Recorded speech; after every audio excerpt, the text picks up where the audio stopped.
Kubor ka Batisi TV. Lawan Rashapi da ka Frank Motors. I am Tata Punch. Price starting at 5.80 lakhs. Ringkat bat ka net foodish. Ordar mapi nginwan ra amangi hakir dobyeng jongpi. Kakenhun Menteri Jangka Sarkar Jala Hakaski Baar Kakhandai Tarik Mlailar Arajar Arpuar Kala Munjur Jaga Jing Pynbeit Thymmai Hakamegalaya Judicial Service Rules Arajan Reo Ba Jaga Megalaya Higher Judicial Service Rules Arajar Khatsan Khanang Baginong Thepkam Gide Ban Pass Ba Jaga Khtian Khasi Bat Garu Bat Kiban Longru Kumki Compulsory Paper Hakajing Ekran Bagilat Pathai Kubur Menteri Ka Sarkar Jala James PK Sangma Ulong bagani ke Jing Pynbeit Thymmai kalawan hadian bagi ying bishar Meghalaya High Court kala syong ye ke jing alang ha khandai tarik jumbang arjar arpuar na benta banyat thir tai ha bay dei bat ke Jing Pynbeit Thymmai ye ke schedule B jongkini ke artuli ke rules ha kani ke jing alang ke kunhun menteri kala shim garai ban mang pisaru san phulak na benta bachna maramat penbhai ki police station ki outpost ki battalion ki fire and service station ki anti dacoity camp ki balator. So, as you all know, we had a meeting of the state cabinet and many agendas were taken up today. The first one being the proposal for the amendment of the Meghalaya stamps in brackets payment of duty by means of e-stamping rules 2020. So this agenda was pertaining to as you all know, the e-stamping rules was, the Meghalaya stamps rules was notified by ERTS 5/2019/75 on the 16th of November 2020, and it was formally implemented on the 25th of November 2021. This e-stamping project was initially started in the East Khasi Hills district only, and that also was only with one counter in the DC office, which was operated by the Central Records Record Keeping Agency, or in short the CRA, and we have seen that the response has been very good, and it has shown a lot of positive response from the citizens in terms of the ease of doing their business, especially for high denomination non-judicial stamp papers. So based on this experience over this few years, we have decided and we have found it necessary to extend the implementation to other districts in the state like West Chianti Hills, West Garo Hills and Ribhoi district, and also with the ultimate aim that we will be able to extend this to all the districts of our state. The CRA, that is the Central Record Keeping Agency, had suggested that the implementation of the project in other districts may be made through the appointment of authorized collection centers, which will be duly approved by the government. So this will increase the penetration of the services and make it more widespread, and also improve the ease of doing business, especially for other districts in the state. However, what was pointed out by the CRA was that the commission charge was very low. It was to the tune of 0.65% of the stamp duty collected, and the CRA had to, on top of it, share this with the ACC as a part of the said commission, and as the ACC has to provide the computer hardware, the consumables including manpower for the project as well, it was not found to be commercially viable for them to implement the project. So we've seen the examples being carried out in other states in the country, be it Karnataka, be it Assam, be it Tripura.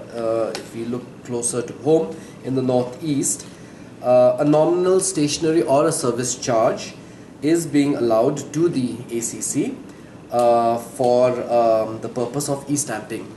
And what we have decided in our state is that for non-judicial stamp paper of denomination up to 1000 rupees, a service charge would be levied of rupees 10, and for non-judicial stamp papers of denomination exceeding 1000 rupees, a service charge would be levied to the tune of rupees 20.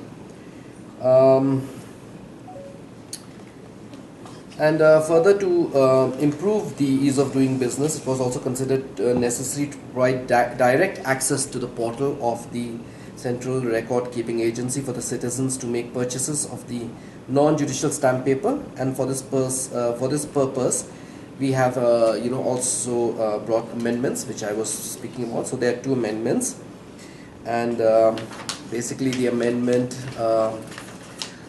is just a second. That any person may directly log into the designated portal of the CRA and directly pay the amount of e-stamp certificate not exceeding rupees 500. So we have we were only extending it to rupees 100. Now we are extending it to rupees.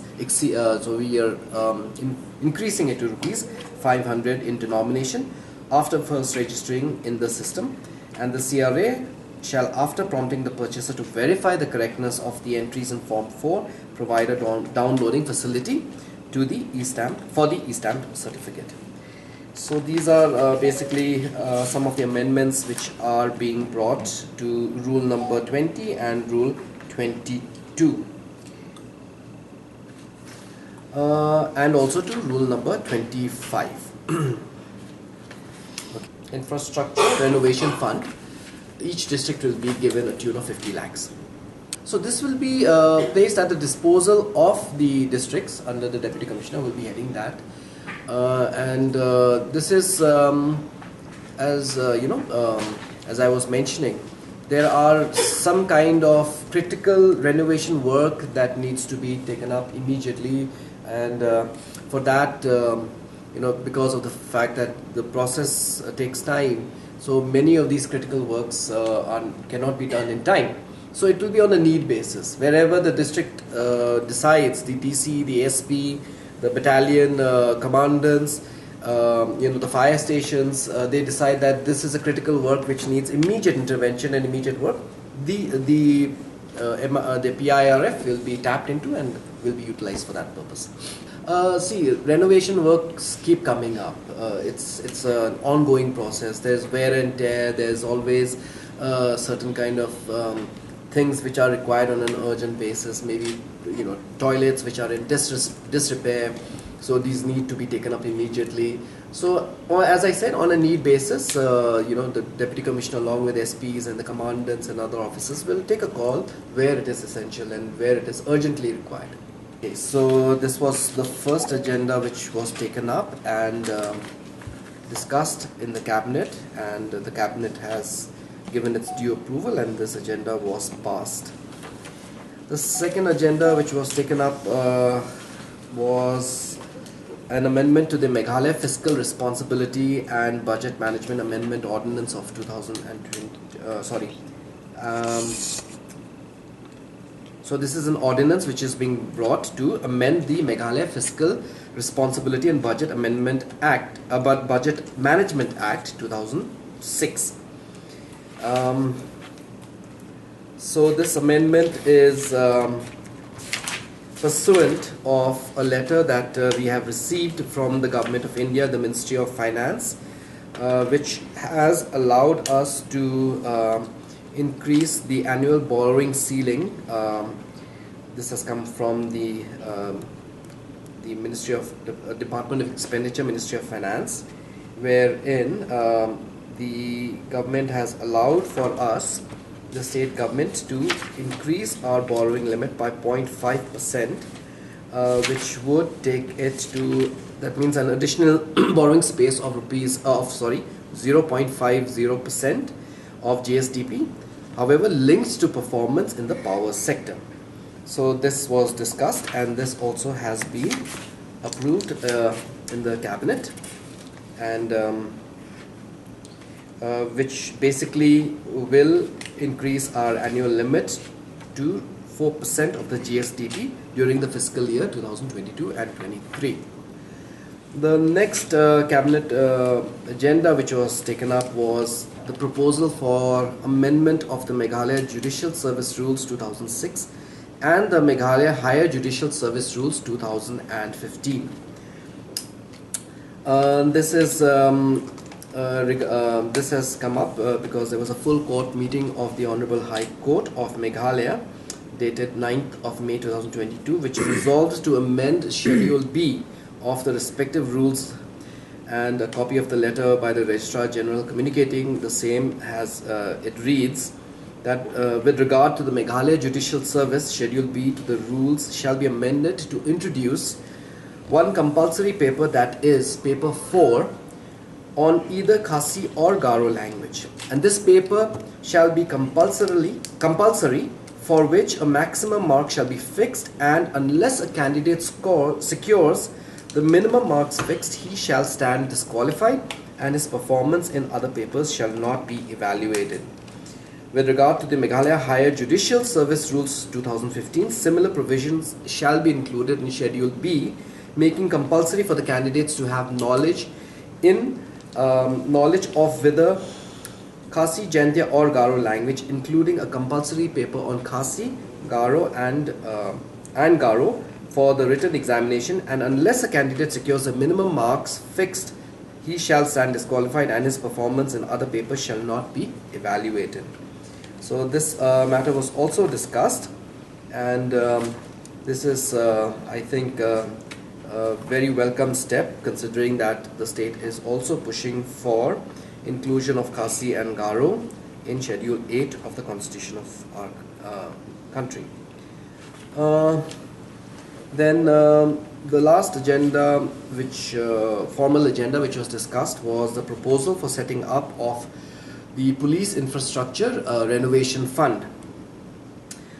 We have realized over the past so many years that critical police infrastructure that needs immediate minor repair works, renovation, because of the process involved, have not received funding at the critical time, and therefore this had severely affected the service delivery of the police force.